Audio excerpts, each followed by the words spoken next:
So today I have the incredible honor of interviewing a spiritual mentor of mine. She is a New York Times bestseller. She's a political activist and somebody whose work, Marianne, your work has transformed my life and the lives of millions of other people. So I just want to start by thanking you and acknowledging you for your work and how transformative it's been on my life personally. I don't know if you remember this, but back in 2019, you and I met at an event that you were running for your political campaign at the time here in Atlanta.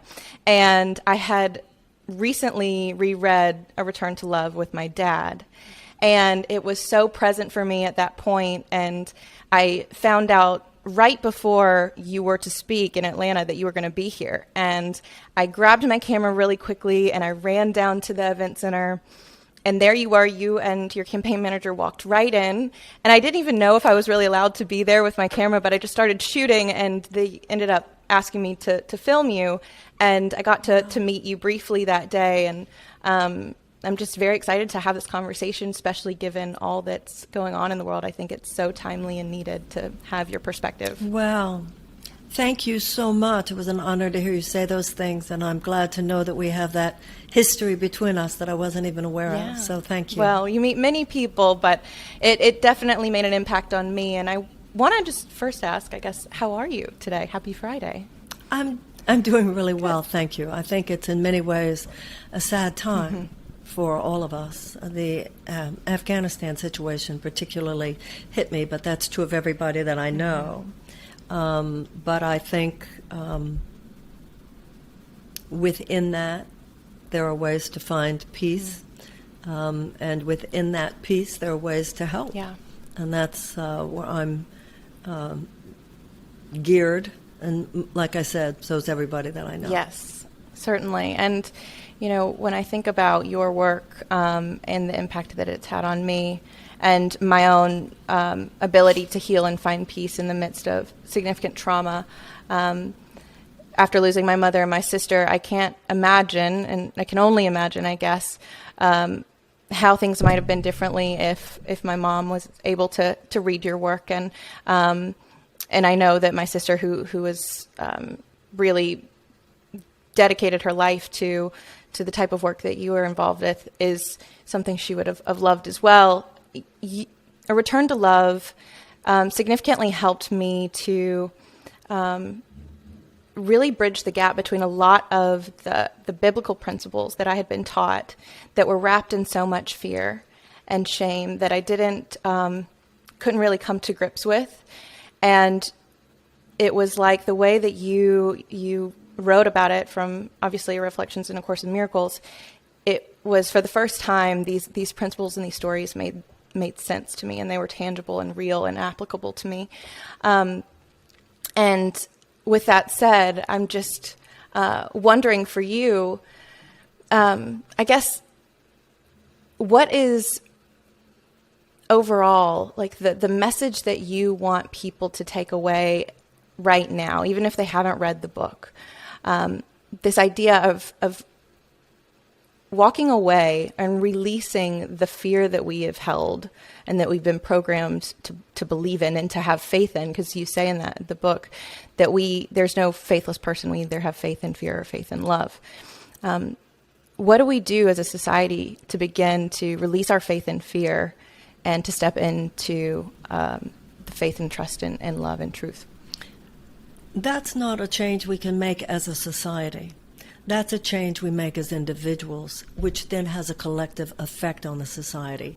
You know what you were just talking about in terms of your own background. A Course in Miracles does use these traditional Christian terms, but in very non-traditional psychotherapeutic ways, which is why so many of us who don't even come from Christian backgrounds relate to them so much, and why so many people like yourself who do come from Christian backgrounds feel like, oh my goodness, now I can understand this without the dogma, without the doctrine, in a way that I can find more applicable to my life in a practical way.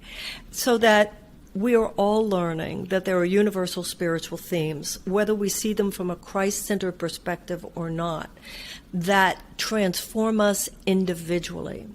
And all that's going on in the society is a collection the reflection of the collection of individual thoughts and actions on the part of millions and millions and millions of people.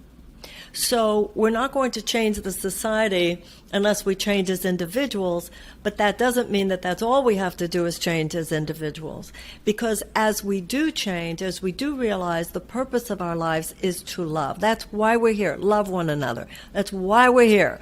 We are beings of love. We are here to love one another. That so radically transforms how we inhabit any situation. And then we begin to apply it more and more universally. Well, how does that apply to my marriage? How does that apply to my relationship with my children? How does that apply to my work? How does that apply to my relationship with employees, employers? Where do boundaries come in? Where does accountability come in? What exactly does forgiveness mean? What exactly is my purpose on the earth? How can I be used by God as an instrument of love? And then on the societal level, it means we also have to look at the lovelessness. Take, for instance, the climate catastrophe. And it is a catastrophe that we're in the middle of right now. We have behaved so lovelessly towards the earth. We have behaved without reverence towards the earth, without sense of moral responsibility to the earth, as we have similarly behaved lovelessly towards animals, as we similarly behave lovelessly towards people in other countries, as we similarly have behaved lovelessly towards one another. So we have our individual experience, but then we also realize being a citizen is part of my individual experience. So I think we're all moving through so many corners of our own experience where we're asking very deep questions.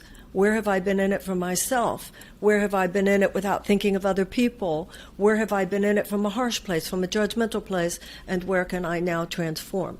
The times are very difficult. So these principles are not only what helps us endure these times, but even perhaps more importantly, they help us transform these times.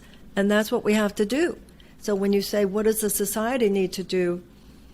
We need to, first and foremost, what do I have to do as a citizen of this society? Now, what's exciting to me, Tori, is that you and I are among millions of people asking this question today as we speak.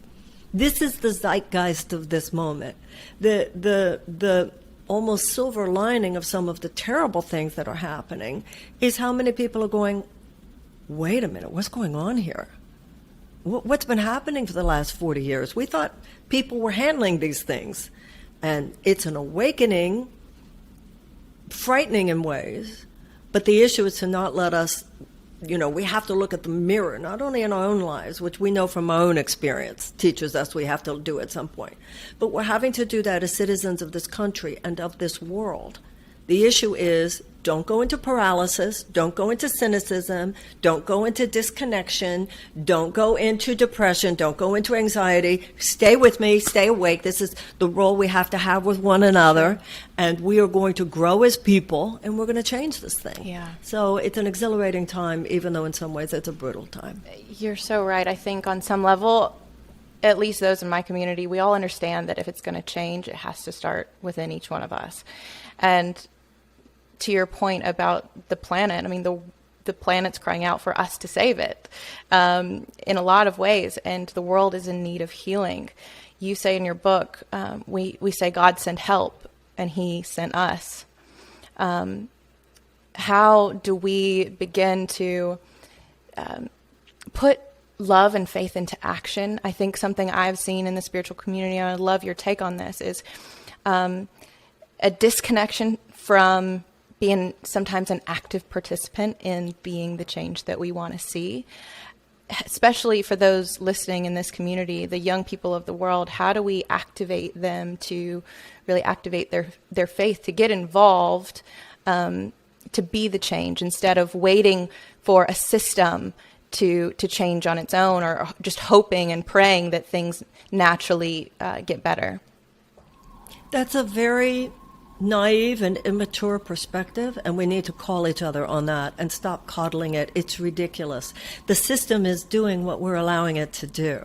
If people are in office who vote to protect the fossil fuel industry as opposed to protecting the earth, then that's what we're going to get. If you vote for people who want to push back against overreach by fossil fuel companies in order to have environmental policies that protect the earth. That's an entirely different outcome. So, excuse me, you gotta vote. There are going to be midterm elections next year, a little over a year from now, and there is a distinct difference. And everybody has a congressional representative who's going to be running, and to actually look at people's policies, to look at people's voting records, even hear what they say. There are people who take climate change seriously, and there are people who don't. So to say we love the earth, it's one thing to recycle, it's one thing to do what we can on an individual level. But when you talk about the deepest, darkest forces of devastation and degradation of the earth, these have to do with huge economic and political policies. And that has to do with who's in office. And that has to do with getting involved and knowing not everybody has a Senate election next year, because that's staggered, but everybody has a congressional election next year.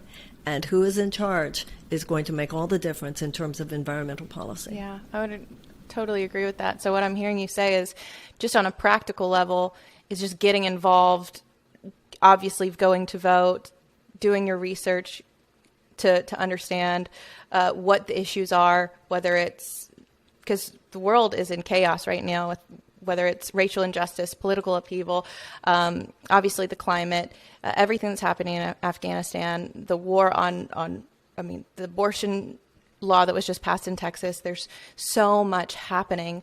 And I think it's easy to, I wouldn't say easy, but it's the temptation to disassociate and kind of just say, I can't take all of this on. And I'm curious. Well, you better. What, you know what I mean? Well, I'm curious what you think about that, because it's exactly, even if it's not our responsibility, or even if it's not our fault, it is still our responsibility. Absolutely, that is the point. And the issue is that nobody who is the citizen of an advanced democracy, whether the United States or any other, gets to get away with saying, I don't have any power. We have tremendous power. And there are people who are actually using this misappropriation of spiritual principle to justify disconnection from the kind of activism that will change that. There is no spiritual or religious tradition anywhere that gives any of us a pass on addressing the suffering of other sentient beings. So, like I said, we need to stop coddling that in ourselves and in each other. We are not little girls, Tori. We are grown women. And there are too many women in this country acting like little girls and thinking like little girls. There are too many grown men in this country acting like little boys and thinking like little boys. Our generation, neither mine nor yours, had this kind of huge coming of age experience like my parents' generation did, for instance, with World War II. It's a rolling initiation that's happening right now. Snap out of it. That's really what we need to be with each other. Snap out of it. And I think part of that is a refusal to show false respect for that when we hear it in other people.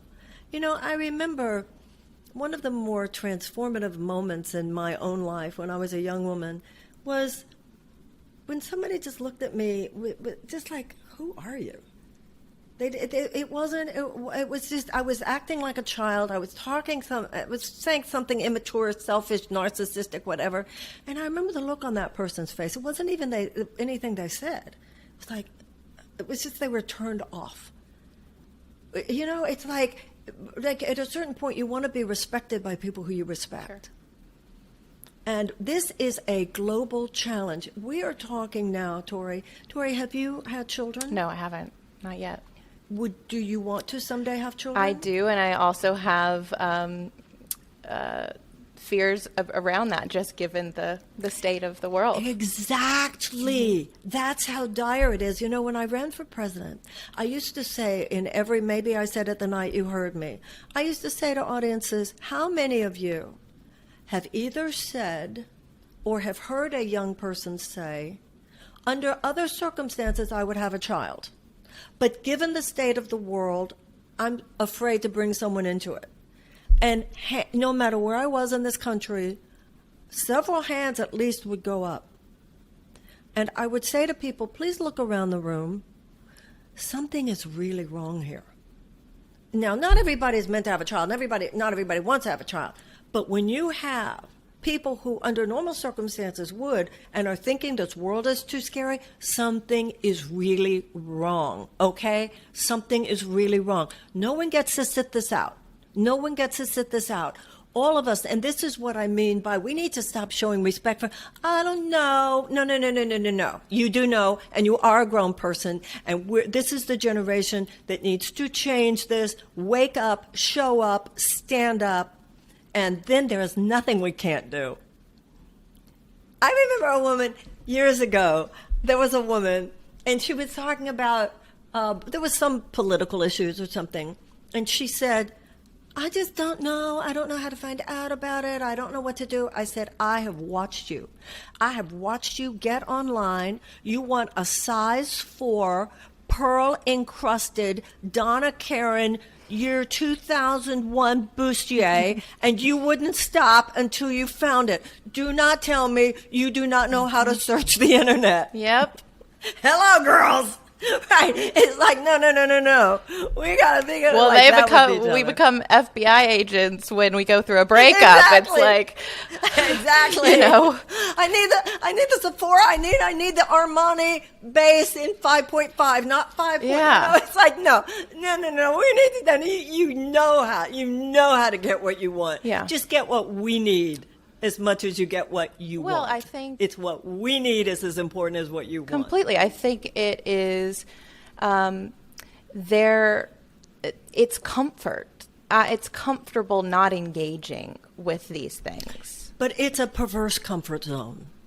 It's a perverse comfort zone that's based on the trauma that you were mentioning, that's based on woundedness. Mm-hmm. It's places where we are subconsciously in reaction to wound, and because it's not healed, we are becoming perpetrators of the wound. Oh. There are places within us where we were wounded. And when we are not healed of that wound, we can subconsciously become people who simply perpetuate the wound, who pass it on, not only by perpetuating it in our own lives, but by perpetrating that same transgression on other people in one way or the other.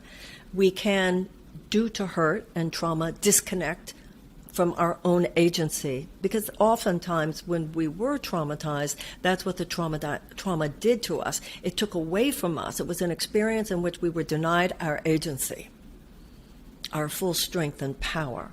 And that's what we are now challenged to reclaim. And I think for many of us, you included, me included, the spiritual work has been so important because a lot of that deep healing cannot be done just on an intellectual basis. Yeah. You came back around to trauma, and as a trauma-informed facilitator, when I was going through my training, I was taught that the hallmark of trauma is often choicelessness. And is often? Choicelessness. Yeah, exactly. And so reclaiming our sovereignty is in some part recognizing that we have a choice in the matter now, of how we address it. And what can happen, of course, well, two things. First of all, we have a default position, a perverse comfort zone of powerlessness, and also a kind of emotional paralysis that can occur, almost like an emotional muscle cramp, where even when we say, I want to speak, we can't find our voice. Even when we say, I want to act, we can't get ourselves to act. And that's where God's healing comes in. When my sister was diagnosed with leukemia, I was 18, she was 21 at the time. And it was very unexpected, of course. And I remember at that point, my dad sat us down as a family, and he said, we have a choice, hope or despair. And as a family, we're going to choose hope. And that was the first time, I think, consciously that I can remember that it dawned on me that I had a choice, that how I wanted to perceive this situation that we were experiencing. And it set the tone for how we move forward as collectively. and that planted a seed in me in the work that I do today, that what you describe as a miracle is this shift in perception about maybe how do we move forward after crisis or in the midst of crisis? How do we allow ourselves to sift through those traumatic or painful experiences and alchemize those, for those that are suffering right now, because there are so many that are. What do you say to those people that say, where is God in all of this? First of all, I'm so sorry about your sister. A few months ago, we lost my great niece, 21 years old, to leukemia. Actually, she just turned 20. Just turned 20 or 21. And her mother, and like your father, that was very good parenting. And my niece, Elisa's mother, was very much like your father. She was such a leader. We are choosing hope. We are hoping to get through this. And while obviously in your sister's case, as well as in ours, we did end up losing the people that we love, we know that in life there are seasons that are sometimes agonizing. I wrote a book called Tears to Triumph, and at the beginning about spirituality and depression. And at the beginning of that book, I quoted a line from René Rilke, the poet, where he said, "Let me not squander the hour of my pain." There are seasons of life, and grief is one of those seasons. Grief is not dysfunctional. Grief is functional. It's the way the mind and the heart, the spirit, can integrate an experience that otherwise would be so devastating and such a huge shock to the system that we wouldn't get through it. I think in a case like yours, when we have lost someone, particularly a young person, and I lost my sister as well, you go forward, as I'm sure you feel in many ways, not only living your own life force, but in many ways living for your sister. Carrying forward, when people die, often they leave their books to one person, they leave their jewelry to another person, they leave their clothes to another person. But I think also I'm leaving my brilliant intelligence to you. I'm leaving my great sense of humor to you. I'm leaving my gentleness or my capacity to forgive to you. And I think we take in what was there in the life force of my sister that is no longer present on the planet, but I'm going to take it on until we meet again. I'm going to take it on, and I'm going to live that for both of us. Those are the kinds of profound transformations that are going on in everyone right now, but they all exist within the category of how can this pain make me a better person? How can ultimately I become more than I would have been? Among other things, I think suffering gives you X-ray vision into the suffering of others. I lost a sibling, you lost a sibling. You will, for the rest of your life, understand the pain of those who lost siblings in a way that you would not have. So even painful experiences can make us channels for greater love, greater compassion, greater understanding, greater tenderness. A broken heart, there's a line in a Carly Simon song that she said she got from a Scott Peck book, that there's more room in a broken heart. And when you look at so many of the problems that have been perpetrated, the Iraq War as an example, the Afghanistan War as an example, where were we as people? How could we have been so desensitized? When they were, you might be, Tori, too young to remember, but when they first invaded Baghdad, in the run-up to that war, I couldn't believe how many people clearly were not registering what that meant. All these bombs, fire raining down on people just like us, women just like you and me, who could not protect our families, our homes, ourselves. And I was thinking how desensitized we are to the pain of others. So the only way we could be that desensitized to the pain of others is if we're desensitized to our own pain. And once we go through enough of our own suffering, we never look at the pain of others again the same way. And perhaps that's obviously what's needing to happen now in many ways. So it's like, I think all of us need to look at this just like your father said to you. Where are you going to go with this? Because we're a choice. Yeah. You're going to let this bring you down? You're going to just go into anxiety, depression, all these initials after your name and say, people say they have an anxiety disorder. The world has an anxiety disorder, okay? Yeah. Not just you who has an anxiety disorder. We're all anxious, okay? And for good reason. The issue is who are we going to be because of it?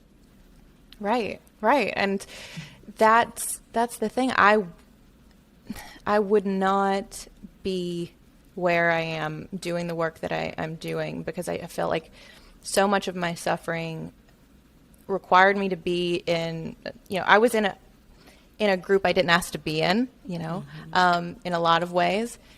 But because I've met myself at that depth, I can see that depth in others and I can help other people access that. And yet there's so many people who see what's going on in the world, are experiencing their own suffering, and they're angry about it. And they're, in many ways, rightfully so. You write in A Return to Love that you spent years as an angry left-winger until you realize that an angry generation can't bring peace, that everything we do is infused with the energy with which we do it. How do we, as we are processing all that we're experiencing and allowing ourselves to be in the discomfort or the pain or the grief that we're experiencing, how can we not fall into the trap of becoming angry or trying to create change from that place and therefore kind of spreading more of the thing that we're actually trying to abolish? Well, first of all, we have to recognize that is the task. And if you have a daily spiritual practice, prayer, meditation, you are literally allowing divine celestial forces help you do that. You have to decide, no matter what you've been through, I used to say to audiences, with COVID, I haven't been out there lecturing, but over the last few years, I used to say to audiences, imagine the greatest pain that you have ever been through. And I'd give people a minute to do that, okay? So you got that, right? Said, now, hear me when I tell you this. It is statistically reasonable to assume that the person to your right has suffered that much too. It is statistically reasonable. It is statistically probable that the person to your left has suffered that much too. It is statistically probable that the person behind you has suffered that much too. It is statistically probable that the person in front of you and behind you has suffered that much too. There's a famous line, I think it was Victor Hugo, whenever you meet someone, know you're in the presence of a great war. Our suffering takes individual forms, but most of us are suffering. And I would say, when you look around the room and you just think about that, and people would look around and I go, it's a different room to you now, isn't it? It's a different room to you. Yeah. And that right there, and the compassion, and who among us could not use greater tenderness from those around us, greater understanding from those around us, greater gentleness from those around us, greater forgiveness and mercy from those around us. And we, on a spiritual level, only get to receive what we give. So, and that's why in Tears to Triumph I talk about the noble truths of Buddha, the discipline, right action, right speech. If we, in the midst of our pain, indulge the worst aspects of ourselves, it will deflect the help we need. It will deflect the kindness from others that we're really craving. So that's what a spiritual path helps us do. That's what podcasts like this help us do. That's the conversation in the culture, how to endure and also transform these painful times. So true. It's so true. I think about this act of surrender that I've felt viscerally in my body through different practices of breath work and conscious movement and meditation. But then this broader perspective of surrender that you call kind of an act of non-resistance or giving up attachment to results, because it's so easy to feel like we're so desperate for change. We're so desperate for change in our lives, from maybe I need to make more money. I need to be able to put food on the table. I need to be able to take care of my kids. I need to be able to deal with this diagnosis. Or on a broader, larger scale, we need change now. Would you say that obviously doubling down on our spiritual practices, and that's the spiritual path, is also learning to surrender the attachment to our desperation that feels so intense right now?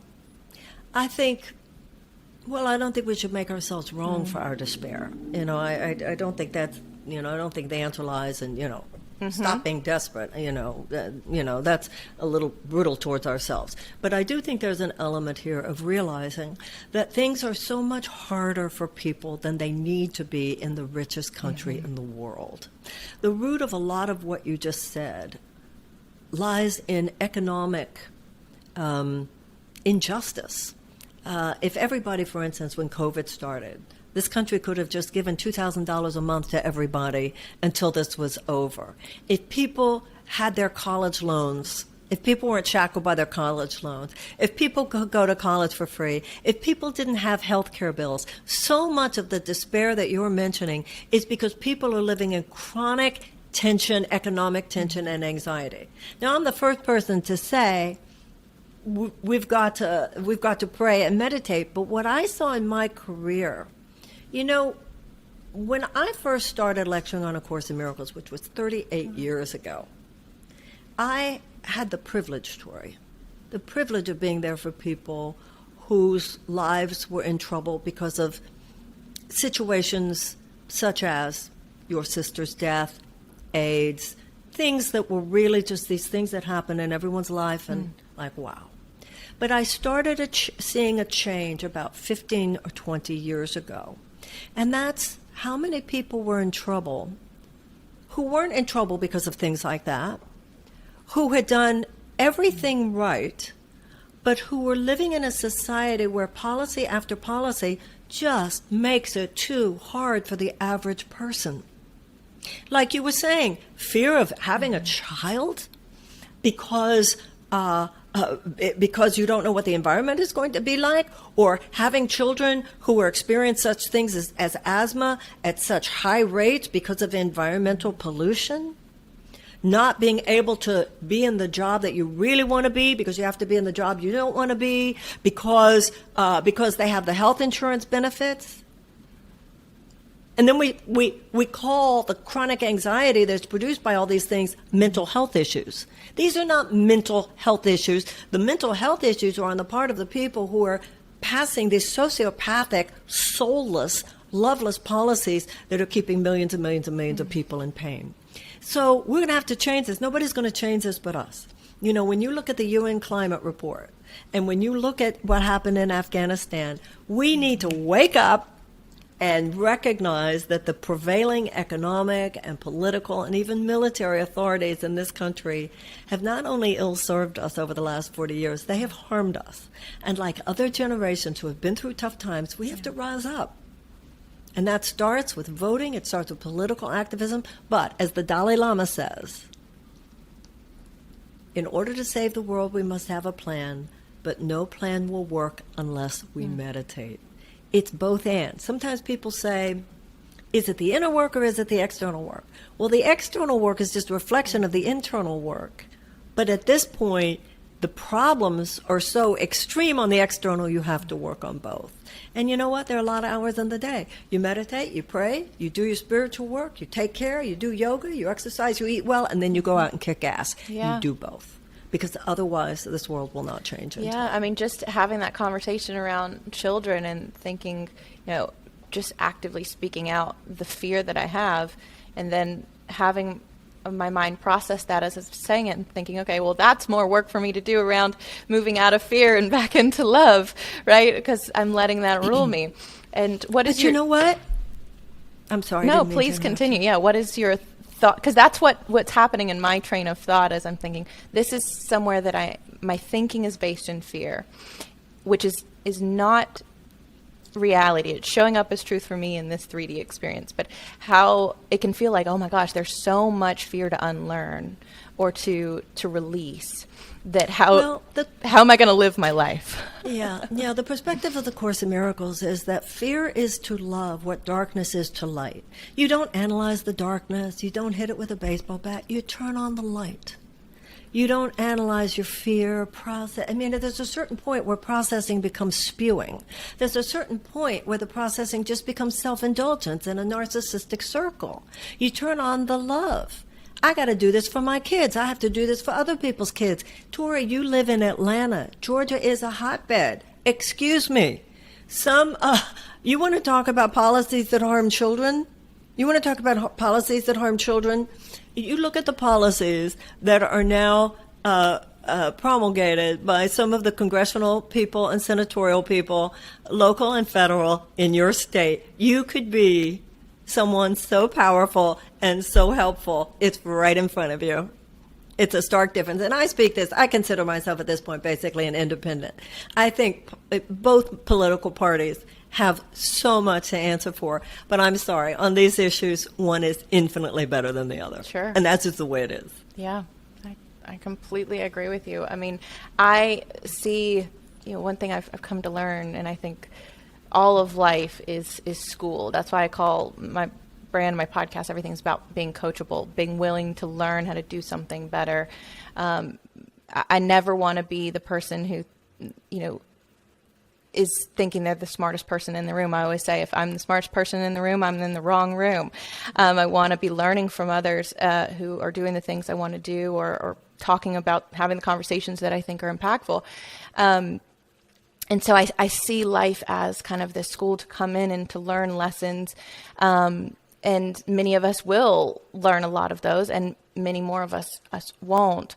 What do you think are the primary lessons that we must learn as a species, as a country, but just really as individuals, in order to experience the peace and the love, the world that we hope to have? We must learn to forgive, and we must learn to love each other. The Course in Miracles says that everyone has a highly individualized curriculum. Every situation is a lesson. Every relationship is a lesson. Every circumstance is a lesson. And it's a lesson that is offered us. Where you've gotten it good before, do it even better. Where you didn't do it so well before, why don't you do it right this time? And the Course in Miracles also says it's not up to you what you learn, it's merely up to you whether you learn through joy or through pain. We will learn. We will learn it through joy, or we will learn it through pain. You're going to take care of your environment and stop the madness of the fossil fuel industry? Then we're going to be able to mitigate this. You're going to not learn the lesson? Expect more hurricanes, expect more floods, expect more tornadoes. Yeah. Expect more of the insanity. When you and I were children, we learned about how evolution works. And we learned that when a species is behaving in a way that is maladaptive for its survival, something is going to happen.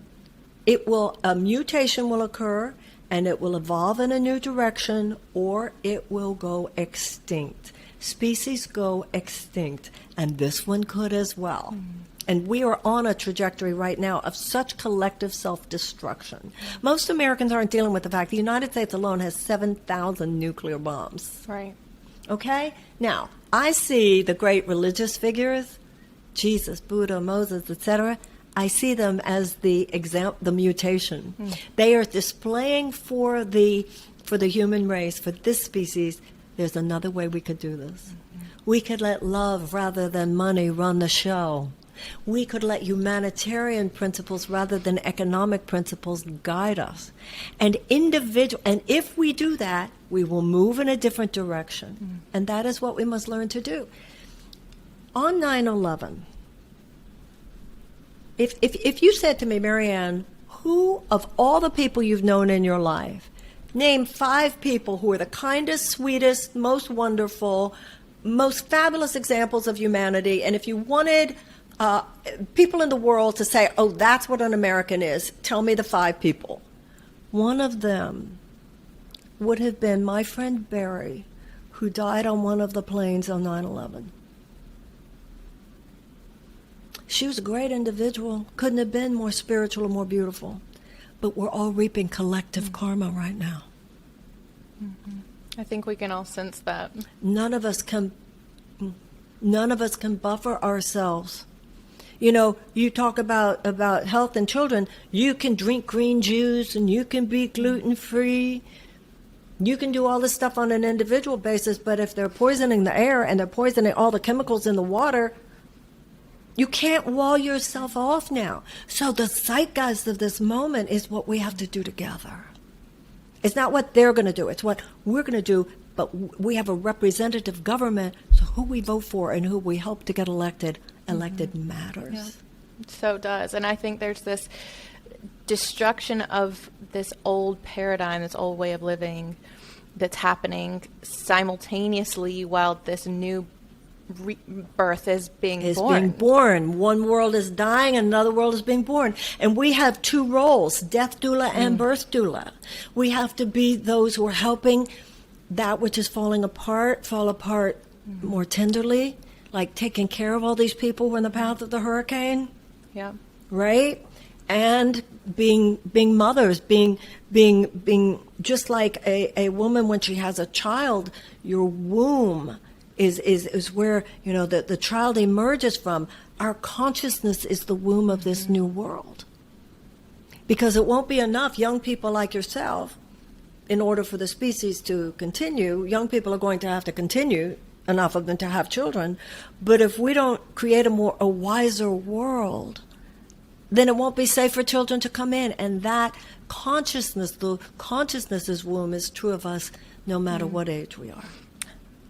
And that's a kind of beautiful, what do they call it these days, intergenerational, what you and I are doing here right now. I know it. I love this. And I'm thinking it's the human condition just being reflected back to us every single day. You know, there's people dying and babies being born in the same moment, and it's this death and birth that's happening at the same time, and it's sometimes hard to wrap your head around. And you were just mentioned wisdom. How do you think we become wise? Because I think we're taught all the time that knowledge is power. And I see in my clients in my community, I tell people knowledge isn't power. That applied knowledge, we have to apply it, we have to integrate it, we have to use it. But how do we become wise, Marianne? Power without love is not wise. Power without love is brutal and self-destructive. You know, one of the things we need to stop doing is saying that the United States has the most powerful military in the world. We just lost 3 wars in a row. The most forceful. But we sent men and women to die, American soldiers to die, having been led by military and even more so civilian leadership, which had no wisdom in the war planning. It was simply the application of brute force and more brute force and more brute force without the wisdom to really look at who the people were there. You know, after the Vietnam War, many years after, not long before he died, the main architect of that war, then Secretary of Defense Robert McNamara, said these words: "We didn't know anything about the Vietnamese people. We didn't know anything about their religion, their culture, their history." And that's exactly the mistake we made in Afghanistan. Our soldiers behaved so bravely, but we were propping up a corrupt government. We weren't thinking about who the Afghans were. The more you read, it's sickening. What is wisdom? It's empathy. It's caring about people. It's reverence. What we're doing to the planet. so that the fossil fuel companies can make more billions and billions and billions of dollars profits while we're giving them $30 billion in subsidies a year. No reverence for the earth, no devotion, no sense of morality. That's where wisdom comes from. No sanctity, no sacredness. No sanctity. And we have to, the world has been desacralized, and we must resacralize it. And that's why prayer and meditation is so important, because prayer and meditation is like the yoga of consciousness. It's just like with yoga, you work on the correct positioning of your body. You worked on the correct positioning of your mind. The correct positioning of your mind is, this is not just all about me. The correct positioning of the mind is, I'm meant to be in collaboration with everyone else. You know, like the cells in the body collaborate with other cells to serve the healthy functioning of the organ. Sometimes a cell disconnects from its natural intelligence, goes off to do its own thing. That's what cancer is. And that destroys the organ. And that is what has happened to the human race. We have been infected by a malignant thought that it's all about me, that we're separate from each other. That is the essence of the lack of wisdom. Yes. So wisdom means behaving in a way that contributes to the love that will heal the world. Yeah. None of us are there 100%. I mean, you know, we're not enlightened masters. But you live life in a different way when you begin each day knowing that's the purpose of your life, and you can at least try. Yeah. I've made it a practice of mine after I read your book and I started reading A Course in Miracles, which I have not finished in total yet, but is just asking to be useful, just being asking to be used, that what I am and what I can give would be used for good and for the highest good of all. You know, my husband is an immigrant from Venezuela, and you were talking about how we shouldn't be so arrogant as a country to think it couldn't happen to us. And you know, he always reminds me, he's like, we used to think that it would never happen here. That's exactly right. He could not be more correct. As a Jew, I feel that way very strongly. We used to say to my parents, well, how could they let that happen? And things are happening today far too similarly. The rise of authoritarianism around the world, and how many Americans don't seem to realize how horrible authoritarianism is.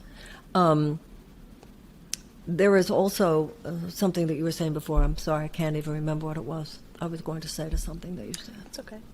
They might come to you.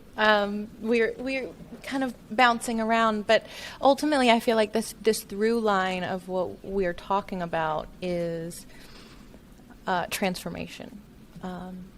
And of course it is. I know that that's the new name of your podcast and ultimately the cornerstone of your work. You know, what are you working on right now that people can get involved with? I know you have a Substack that is amazing, and I would like to tell people how they can learn more and what it is that you're really working on right now. Thank you. Well, first of all, please I share. remember what I was going to say, and that was in response. So you're talking about the prayer, your prayer when you wake up in the morning. There's a prayer in A Course in Miracles where you wake up in the morning and say, where would you have me go? What would you have me do? What would you have me say? And to whom? Such alignment, you know. I have, in response to your question, I have put the daily lessons of A Course in Miracles on video with me reading them with a little lesson of each one. People can find that at Marianne.com. My new Substack at mariannewilliamson.substack.com is a way that I can send people daily posts about, one day it's meditation, another day it's what really happened in Afghanistan. One day it's about forgiveness. One day it's about something else going on in politics and society. I think that the message that we have to do both resonates with a lot of people.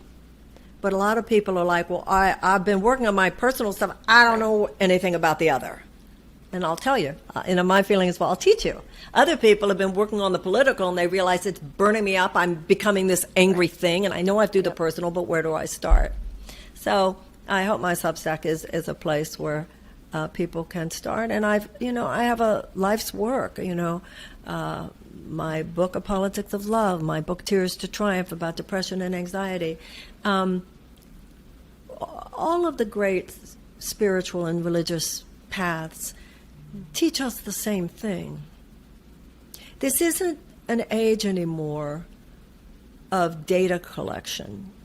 We have the data, and most of us pretty much know the basic principles of trying to live a more loving life. The issue now is the age of application, to own what we know. And that is ultimately the only appropriate response to the trauma of these times, whether it's our individual trauma or our collective trauma. It's what a more open heart is what will enable us to endure these times and ultimately to transform these times. And one way or the other, we will be remembered by future generations. They'll either say, what could they possibly have been thinking? Or they will say, wow, at the 11th hour, they really pulled it off, didn't they? Yeah, let the first we can choose that one. Let that not be said of us if we can do anything about it. And that's what I love about your work, and obviously your Substack. Everybody, please go check it out. It's the blend of both, and we need both, to your point. And really, really committing to the application of this work, because it does us no good to consume and not to apply. And that is my recommendation and my ask and my invitation to everybody listening, is that you don't come and you listen to this show and you take. But if you take, that you integrate, and that you then turn around and you apply it and you give it away to somebody else, because that's how we continue to grow and move forward. And Marianne, your work is such a huge contribution to that in the world. And I just thank you so much for you and for this conversation, and hope that we'll be able to continue to say, at the end of all this, that we made a difference, because that's all we can do. Well, thank you, Tori. Right back at you. I have a lot of faith in us as American women. Something's happening. There's a rising up of women all over the world, people all over the world, and we're going to move the needle. So thank you. Thank you so much. All right, you guys, until next time, you know what to do. Please share this with a friend. Please tag us, Marianne and myself, if you got some value from this episode. I know and trust that you did, and this will probably be one that you likely return back to, but ultimately return back to love. I love you, and I'll see you next week on the Coachable Podcast.